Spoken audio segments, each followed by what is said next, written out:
That's why I think a lot of problems that we have now with art and not just comedy, but just in general, is that the people who are doing it now are people who come from privilege. So they're not living like a real life. Everything kind of has this filter of, mommy and daddy's money. You know what I mean? And they're kind of, they're looking through the world through a very like liberal lens, like the time back in the 60s and the 70s where you could be an artist and live in New York or live in LA and your rent was $150 and you could eat and you got paid $12 for doing a set at the Comedy Store. That was enough to keep you fed, for the next day and a half. Yeah. Whereas now, you're paying $5,000 for like rent, and now you're trying to be like a broke artist and pursue this kind of career. It's just not possible anymore. So you got a lot of poor people who I don't care what country, where it is, people who are poor, downtrodden, immigrants, this and that, they live the most fantastic, interesting lives. You know what I mean? Like the more poor you are, the more you had to struggle, the more weird your fucking background is. People want to hear that on stage, but these people aren't getting representation because they're not able to even get up on stage because there's no outlet for them to do it.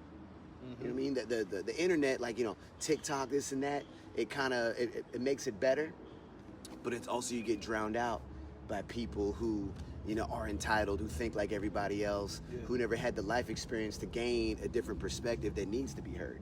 A lot of the art that you see now, it doesn't need to be heard. It's just what they put out because, you're my friend and he said, and you told me that this guy was good, so I'm gonna give him money to make this generic ass movie. I'm bored so much. Like so much stand-up that I watch, so much art in general that I see is boring. It's so rare to see something new because it's the same people. They all go to the same schools, they all come from the same economic backgrounds, they're all from the same ethnic groups, whatever else, and it just gets generic. Everyone deserves a voice, but we need more diversity. Yeah, too much. Too much of a corporate stamp.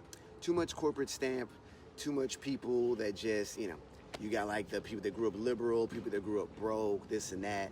And that's why I feel like some of the most of the really interesting comedians out right now are like trans, gay, and women comedians because those stories haven't been told as much.